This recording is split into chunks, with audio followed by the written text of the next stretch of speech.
Seja bem-vindo você ao nosso segundo vídeo aqui do canal.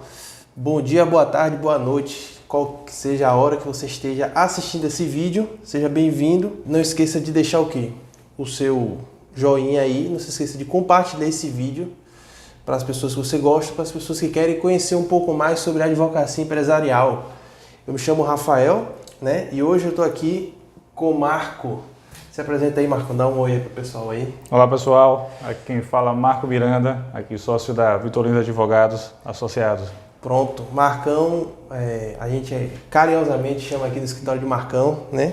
Porque o cabra é importante para conseguir um horário na agenda desse homem. Foi difícil, viu? Tá complicado, viu? Mas finalmente veio aqui. E vai compartilhar um pouco mais sobre a vida dele, vai compartilhar um pouco também sobre a advocacia e hoje a gente vai falar um pouquinho sobre recuperação judicial. Marcão é o cara que é responsável aqui pela área da recuperação judicial, é ele que encabeça aqui, então a gente vai conversar um pouquinho sobre esse tema e trazer algumas informações, te mostrar um pouco mais sobre o que é a recuperação judicial e também, né, desmistificar algumas coisas, mostrar que a recuperação judicial não é esse bicho de 7 cabeças, não é essa loucura toda que todo mundo pensa, beleza? Então, Marcão, explica pra gente aí o início de você, da sua carreira, quem é Marco e como você foi parar aqui nessa mesa aqui dentro, Vitor Lins Advogados. Vamos lá, realmente é um prazer muito grande estar aqui falando, né, com todos vocês, trazendo esses esclarecimentos, né, falando um pouco do que é essa advocacia empresarial. Então eu sou Marco Miranda, já atuo na advocacia empresarial já há quase 9 anos, sou formado pela Universidade Estadual daqui de Feira de Santana, tenho especialização no Direito Civil Empresarial, hoje sou mestrando atualmente um projeto vinculado à área de filosofia, mas que de alguma maneira acaba passando pelo direito. E assim, minha chegada a essa mesa primeiro nasce com um desejo de querer escrever. Eu sempre gostei muito de ler, muito também de escrever e na verdade minha intenção inicial era ser jornalista porque era a profissão que realmente mais se aproximava da intenção do escrever. Então a ideia era ser jornalista. Mas aí eu tive uma oportunidade de estagiar no INSS lá de Construção do Coité, eu sou de lá. E aí foi o primeiro momento que passei a ter contato com direito, né? Acabou que meu estágio teve um bom desenvolvimento, então tive acesso a algumas áreas que davam essa conexão diretamente com o direito. Depois saí, fui trabalhar no escritório de advocacia. E aí, a partir também do trabalho no escritório de advocacia, foi que realmente nasceu o desejo de fazer direito e prestei vestibular para a UFES, né? Estudei aqui na UFES, aqui em Feira, né? Passamos aí 5 anos, um pouquinho mais de curso, uma grevezinha aqui, outra acolá, mas começa aí, né? O desejo de estar e o que motivou estar nessa mesa hoje aqui foi um desejo muito grande, uma vontade muito grande pela leitura e pela escrita, né? E que são duas bases muito grandes na advocacia, né? A leitura e a escrita realmente é fundamental. E Vitor, você veio parar aqui no escritório, que foi um convite, Vitor fez na época, como foi? Vitor foi meu professor de Direito Empresarial 1 e 2 e de Prática Civil 1, né? E aí, a partir do contato, né, na sala de aula, o contato de trabalho que foi sendo feito, a minha tendência maior para o direito privado, que foi muito forte durante toda a graduação. Então, acho que isso fez com que ele visse ali alguém que realmente poderia agregar, né, no escritório. Inicialmente eu entrei, quando eu cheguei eu ainda não tinha passado na OAB, mas ainda não estava com a OAB em mãos. E aí vim para o escritório, fiquei esperando a OAB, fui inicialmente contratado como advogado associado e até 2017. E aí foi depois que a gente teve umas reestruturações, né, de sociedade, foi que então nasceu o formato atual do Vitor Lins Advogados Associados, que é Vitor, Ulisses, né, e eu na sociedade. E aí a gente está desde 2017 nesse formato atual, nós três como sócios, né, no escritório. Hoje você está à frente da área civil, né, a área civil, a área empresarial e também compartilha um pouco da área de tributário com o Ulisses, né? O Ulisses que está dando mais andamento agora, mas você também tem algumas situações de tributário que a gente que também trabalha na tua área, né? Isso. Eu coordeno a área do direito civil empresarial, né? Junto com o Vitor a gente desenvolve a parte da recuperação judicial e realmente ainda tem algumas coisas do direito tributário que hoje o Ulisses quem está realmente mais à frente coordenando, mas que ainda assim, na medida ali do possível, a gente sempre está colaborando. Então tá, Marcão. Então me conta aí, hoje você tem também um forte, você atua bastante no direito empresarial, né? Explica para o pessoal que está assistindo, o que é esse direito empresarial em si, né? Para quem é voltado, sobre o que trata, para o pessoal entender, para a gente entrar na recuperação judicial, né? Antes da gente entrar, a gente entender o que é o direito empresarial, né? Basicamente, sobre o que trata o direito empresarial. Assim, a gente até costuma, até em reuniões com clientes, a gente costuma até fazer uma diferenciação e dizer, olha, tem a advocacia empresarial e a advocacia para empresas, né? E geralmente a advocacia para empresas, ela tem por prática abranger a advocacia empresarial. Então, assim, a nossa atuação é realmente uma advocacia voltada para empresas, né, de uma forma bastante abrangente, com diversas áreas, e dentre elas a advocacia empresarial, que aí é o cuidar de toda a vida empresarial, desde o seu nascimento, com a constituição da sociedade empresária, desde a regulação do tempo de vida dessa sociedade, que é a relação entre sócios, o tratamento dessa relação, a resolução de conflitos entre sócios e até, nesse caso, quando se chega a esse ponto, o encerramento dessas sociedades. Então, a advocacia empresarial, a gente poderia colocar, saindo de definições manualescas, né, vamos dizer, mas essa advocacia, né, que ela está voltada para gerir do nascimento até a extinção de uma pessoa jurídica que tem por atuação uma atividade empresarial, que ali se organiza, mobiliza mão de obra, mobiliza capital para fazer uma produção de gerar produtos ou gerar serviços e, logicamente, a partir disso você tem ali o resultado que é o lucro.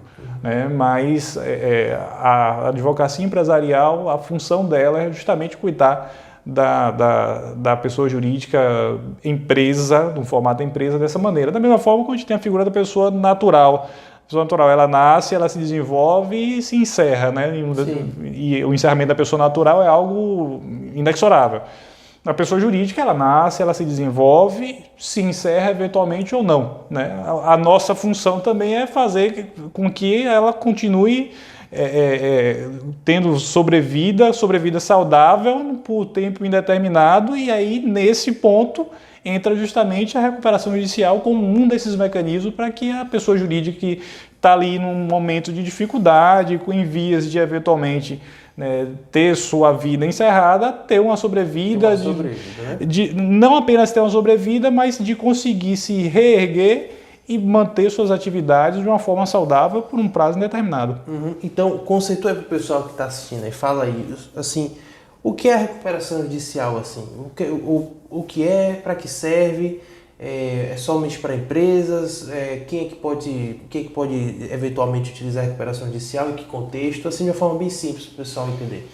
A recuperação judicial é um mecanismo legal, né, que a princípio ele foi moldado para empresas, mas hoje a jurisprudência do STJ já tem entendimentos que dão um pouco mais de abrangência, então clubes, né, de futebol atualmente estão fazendo uso da recuperação judicial por conta dessa abertura que foi dada, mas a princípio é um instituto que é voltado para empresas que tenham um certo tempo de atividade, e empresas essas que por N fatores, de alguma maneira, entraram em uma situação de crise econômico-financeira.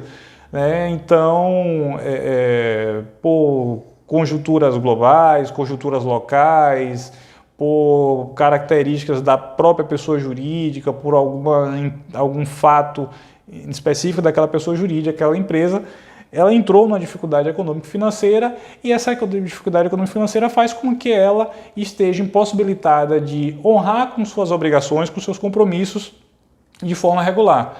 né? Então a recuperação judicial é o mecanismo legal que nós temos para buscar a superação de uma crise econômico-financeira de uma empresa que por N razões chegou a esse estágio. Então, não chega a ser uma crise econômico-financeira e patrimonial, porque quando a gente fala na crise patrimonial, está se pressupondo que os ativos que aquela pessoa jurídica tem já não fazem mais frente ao passivo e nem que, em muitos casos, também ela já não tem também um desenvolvimento de atividade econômica e uma atividade financeira que consiga fazer frente às obrigações. Aí isso é o caso já de uma falência, né? Você já não tem mais patrimônio, não tem meios de recuperação, seria o caso de uma falência. Mas na recuperação judicial, a empresa, a pessoa jurídica, ela ainda está ali na fase de uma crise econômico-financeira que tem um ponto de retorno para a sua recuperação. E é interessante porque quando a gente vai dar entrada em uma recuperação judicial, né, requerer a recuperação judicial, tem que ser uma petição muito bem fundamentada, demonstrando, na verdade, esse quadro financeiro que é complicado, que a empresa está passando, né, demonstrando as razões às quais ela se encontra naquele momento debilitada, com as suas atividades prejudicadas, e isso tem que ser muito bem fundamentado, né? Tem que ser explicando não só um contexto da empresa, mas um contexto global, até mesmo econômico, que afeta aquela atividade daquela empresa, né? Correto. Assim, a lei de recuperação judicial, ela traz requisitos específicos para a petição inicial para o pedido de recuperação judicial, né? Então, e dentre esses requisitos está a demonstração das crises, dos fatores da crise econômico-financeira.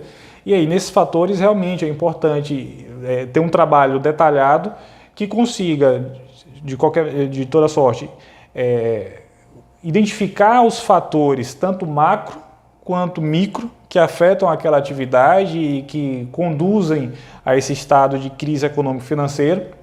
E os fatores macros passam desde conjuntura econômica nacional, conjuntura econômica regional.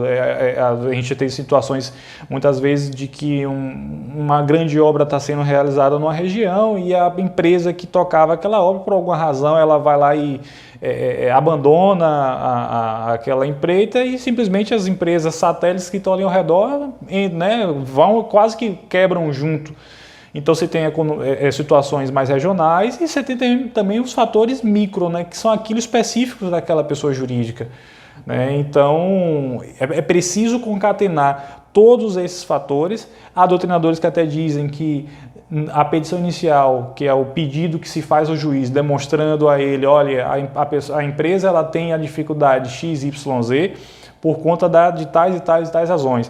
Essas razões não podem ficar no campo da mera abstração. Então, apenas arregimentar argumentos de ordem macroeconômica, não há a crise global, a crise nacional, né?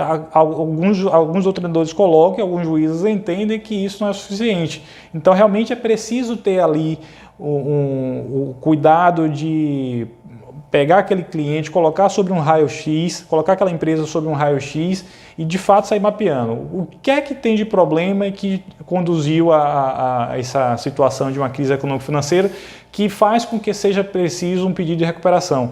E esse raio-x é importante porque é a partir dele que, identificando as causas, você vai poder depois, na hora de apresentar o plano de recuperação, trazer quais seriam os remédios para a superação dessa crise. Exatamente, porque a gente não simplesmente pede a recuperação, né, e pede os efeitos iniciais dela, suspensão das execuções, né, de dívidas e tal, mas é um plano, se apresenta um plano para que ela volte a funcionar normalmente, né? E daqui eu já vou emendar a próxima pergunta.